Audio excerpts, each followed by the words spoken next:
can never find truth. All you can do is find false, drop it and get rid of it. And eventually when you can't get rid of any more false, what you're left with is the truth. How much false can you find? And there's lots in history. I was looking around the internet and came across the images of the 1893 Chicago World Exposition. And it blew my mind because it looked like ancient Rome in the middle of downtown Chicago. And as I looked at it further, well, here's another one in Philadelphia, here's another one in St. Louis, in Buffalo, San Francisco, and then as soon as they were done, they tore them all down and threw them in the garbage. That just told me there's something wrong with all of these. The story of the expositions is a gigantic lie. And I think it's so huge of a lie because I think they're right at a bridge point when so many things about the 1800s that seem strange and weird, right as this sort of period ends of unbelievable strangeness, and all of a sudden these fairs spring up all over the world with impossible buildings we're talking about, which are colossal structures. Chicago built 700 acres up there in supposedly less than 2 years. St. Louis built 1,200 acres of exposition buildings. One of the buildings in Chicago, the manufacturer's building, would house 300,000 people. There's a giant statue in the middle of the lagoon. It was called the Golden Lady, and it was known as the Statue of the Republic. It was 65 feet tall. They say it was covered in gold leaves that had copper underneath, but others speculate it was actually made out of solid gold. So you're talking 65-foot high, potentially solid gold statue. We're talking giant structures and looking like ancient Rome with towers and domes and columns and the most fine, ornate pieces to them in these record, unbelievable times. Then as soon as they're done, chuck them in the garbage.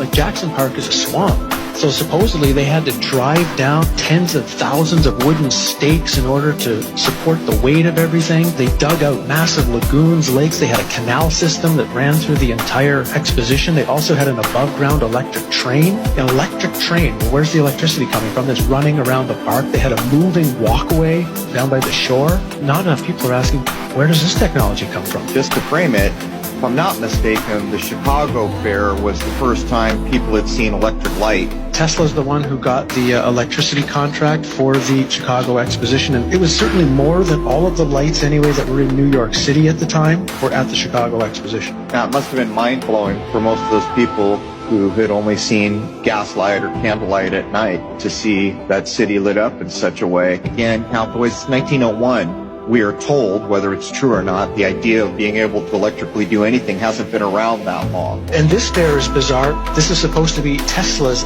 fair, where he managed to somehow move electricity from Niagara Falls to Buffalo for the fair. No one's really explained how he actually did that. And at the middle of the fair is a 395-foot high electrical tower, on top of which, of course, is a female golden statue called the Goddess of Light.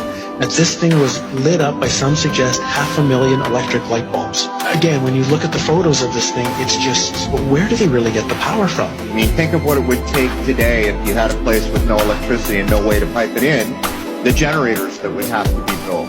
For example, there's a building that went up for the Barcelona Exposition in 1888. It was claimed to be the fastest built building in the world, 5,000 square meters, capacity for 2,000 guests, 600 rooms, 30 apartments, and it was supposed to be built in 53 days. This is supposed to be a time of horse and buggy. The 2-year building times are actually impossible unless the two most likely theories would be either A, they had a technology that they're not supposed to have, and it really was built in that time frame. Even if they built them, they had to build them out of marble and stone in record time, or the buildings were already there. They'd been there for hundreds or thousands of years, fixed up, refurbished, repainted, hence the term whitewashed, which is the term that was used for the Chicago Exposition, which was paint all the buildings with this brand new spray paint that they had just developed to spray paint all the buildings in record time, so you couldn't tell if anything was old or anything was new. How long did these things tend to stay open? When they built these things, supposedly over 2 years, which is the narrative, how long were they there for? About 6 months. 6 months for the public to come. And then what was amazing, for example, in St. Louis, 2 days after the fair ended, they brought in a demolition team from Chicago with explosives and blew the thing up. They actually used dynamite to blow it up, and they say threw it in landfills. Things like the World Fairs shows there was a time in our past, and even not that far in our past, where humans seem to be at a completely higher level. Human living and human knowledge were constructed into the buildings using cymatics, using sacred geometry. These fairs, they're so important to study because the history that we know right now as history was invented at the time these fairs were going on. One of their underlying nefarious purposes was to teach a historical narrative to the population that they were supposed to believe and agree with. And scarily, the world we're walking into today is in some way has its origins during the time of these fairs.